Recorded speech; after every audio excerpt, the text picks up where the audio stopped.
Hey guys, it's Ryu. I haven't made a video in a while, and I posted a thread on the forums today, which was Steel doing a demo review with a couple members of CLG on the match that they had played just a couple hours earlier in the night. They lost 16-14 to Nylum on cash, and I posted on the forums. I had to go do some stuff for a couple hours, came back, and it had just erupted into cesspool of text-based diarrhea. And there's so many things that I think are valuable that can be learned not only from what Steele said, but also the reactions to it, and then just some of the commentary in the thread itself, which is just a complete just train wreck at this point. So I wanted to just spend a couple minutes. I haven't done a video in a while, and I figured this is a good way to kind of kill two birds with one stone. So one of the things people kept commenting on was that Steele is kind of a dick, and that he's being too harsh, and that his delivery of the content is too direct, too blunt. He yells, he gets really mad. I would mostly agree. I think that the delivery of a message and the way you communicate it is often just as, if not more important than the message itself, because it's quite clear that there are several players on CLG that when they get yelled at, they just mentally shut down and they're immediately defensive, or they're just going to be like, yeah, no, yep, you're right. And then just kind of saying it to appease the person that's telling them that they're wrong or that they made a mistake.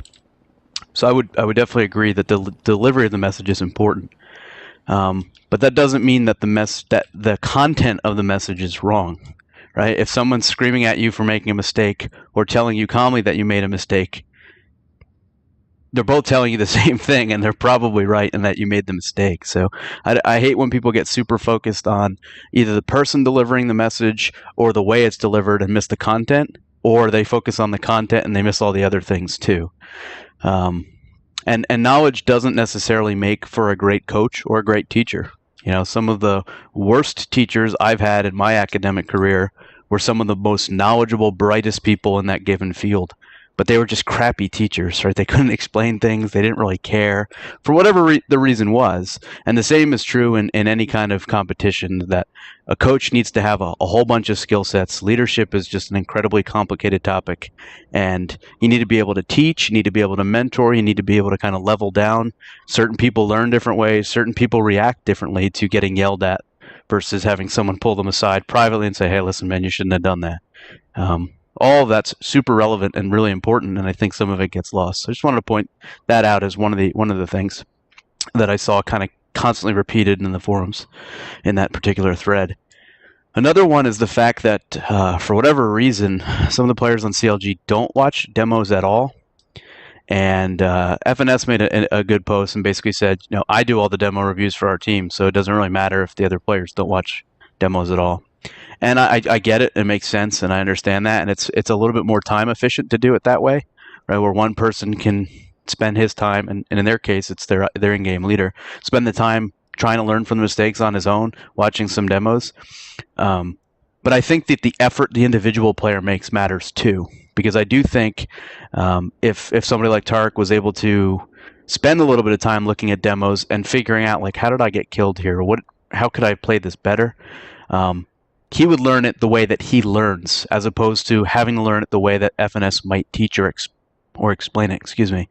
So if that makes sense, having someone say, like, hey, this is kind of what I saw you do, and you should have maybe moved this way or peeked this angle, as opposed to, you know, the player himself saying, hey, you know, I came mid and I knew I heard one of my rights, so I kind of swung wide, and that's why I did it. He knows what he was thinking at the time, and then, yeah, he knows maybe next time he shouldn't swing as wide. And he can learn from that mistake a little bit differently than someone who didn't have that same context and kind of awareness within himself of how he played that. So I don't know if that made a ton of sense. I feel like I kind of choked down some of those words there, but putting in the individual effort is huge. And I get that the coach or the leader of a team is going to spend the time and do a lot of that, but as an individual, you've got to be able to put some of that time and effort in as well. It's really important, especially to get to that next level. And you know, that there's that famous quote, and I hate quoting it, so I'm not going to repeat it, but you can look it up, Einstein's quote on insanity. And it's basically saying that, you know, doing the same things over is going to continue to produce the same results, or not. not produce the same result, or not produce results that you want. So if you keep doing something and it's not working and you just keep doing it, it's going to keep not working the vast majority of the time. And I think if you're getting to a plateau, which is kind of what it seems like some of the CLG players may be getting to, you need to put in a little bit of that effort and change what you're doing. Don't keep doing the same thing. Don't spend 10 hours deathmatching and 0 hours watching demos. Maybe go 9 hours DM and 1 hour demo watching. And that can get you to that next level. That can get you that little bit of a change. If you learn from 3 or 4 mistakes you make in a half or a match, you don't make those mistakes next time. That can be 2, 3, 4 rounds. And that could be huge. So I wanted to point that out as well for people kind of attacking he didn't even know how to watch demos kind of thing. Yes, it's important. It's not the end all be all, but I do think if you're that individual player, you need to recognize that that's something you can and should be doing to help get yourself to that next level. One other thing that seems to be kind of a trend, Steel obviously has a great knowledge of the game. He's got a great situational knowledge. He understands how situations and different scenarios should play out. Kind of the risk reward and how, playing this setup against this number or this execute or getting map control means you can do these other things. He's got a great mind for the game. But that being said, just because he says he would do it one way doesn't mean it's the only way to do it. It's the only correct way that you can do whatever it is. And I think FNS was trying to explain that. Maybe it was being lost a little bit. But he basically said, I don't know what the default was. I'd have to go back and look, but I think they put hazed. It's not let me draw. Okay, they put hazed in the room outside of B, just kind of spamming here. I think they put one. I think it's Cutler, maybe that goes door, and I'm probably gonna get the names wrong, so don't focus too much on that. They put one, maybe two, one box, one close, and then one mid. Or I think maybe they had two mid because I think maybe they were boosting over the box, holding one here. Whatever their default was, Steel was basically saying, like, you guys need to do this, you need to take map control, blah, blah, blah. And FNS was saying, like, maybe that's how you would do it, but the way that we found success doing it is whatever way that they were trying to do. Now, on that particular issue, I think Steel was right. I think it's important to get map control on any map, especially if you're struggling to pull some rounds together, you're not really being able to outshoot them. And if they're playing somewhat passive and giving you map control, it just makes sense to take it. And I think in the match last night, they were struggling. Maybe they were getting pushed a lot in A main. They couldn't really get control of it. But I'm digressing here. So back to the original point is just because Steel would play one door, 2A, one mid, and one B. And then, they would immediately try to get map control of middle and A main together. Doesn't mean that's going to be the right way for everybody. So it's important that you don't just assume, hey, this guy knows a lot about the game. He's right 100% of the time, and the way he does it's the only way to do it. It's just not true. The other thing is top fragging isn't the end-all be-all to being a good player or a good teammate in this game. I don't want to go super deep in this because I know people get really butthurt on this topic specifically, but just because your name isn't at the top of the scoreboard in frags doesn't mean you didn't have as much or greater impact to the outcome of the match as the guy who is at the top. And I won't go into super detail on that because I think it's somewhat understood. At least I know at the high levels it's understood. But on the forums, it's like, if you don't have 100 ADR and 35 kills in a match, you're crap, right? And if you have 15 kills, 16 deaths, and maybe you won 2 or 3 rounds just in your play, and you're the support player that's getting frags for your teammates, that kind of gets lost. And I know on the forums, and I saw it in that thread, people were straight up attacking, like, you're garbage, you're a third-tier player, blah, blah, blah. It's really important to understand that just because you don't have the most amount of frags doesn't mean you're not a good player if you're fulfilling your role as a player and impacting your team and the outcome of the match to the best possible way that you can.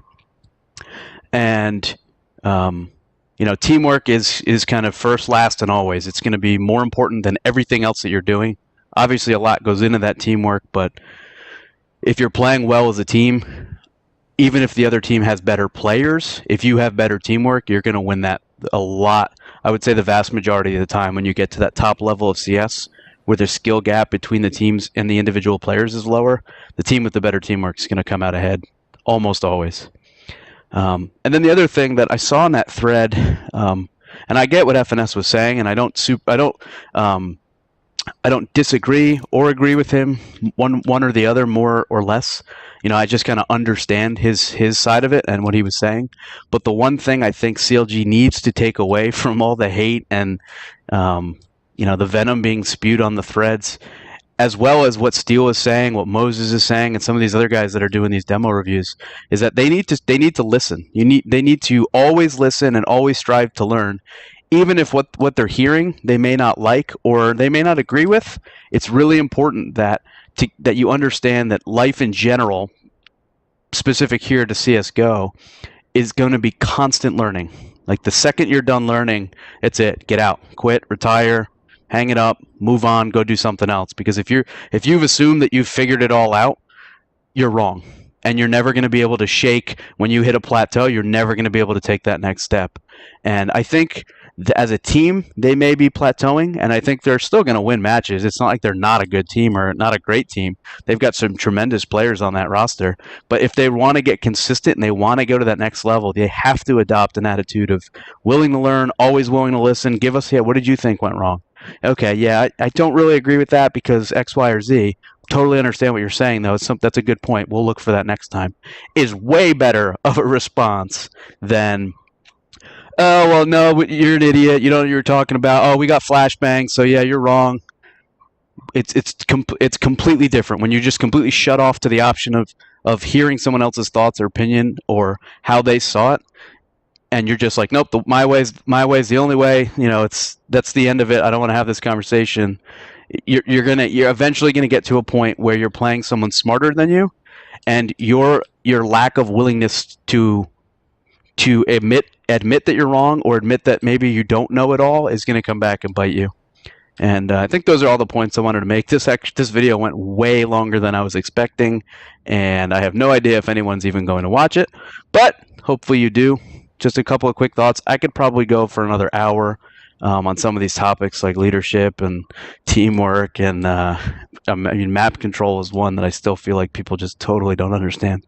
But I'm going to call it quits here. Appreciate anybody that actually watched all 12 and a half minutes of this. You guys have any feedback, good, bad, or indifferent, I always like to hear it, and I appreciate you guys tuning in.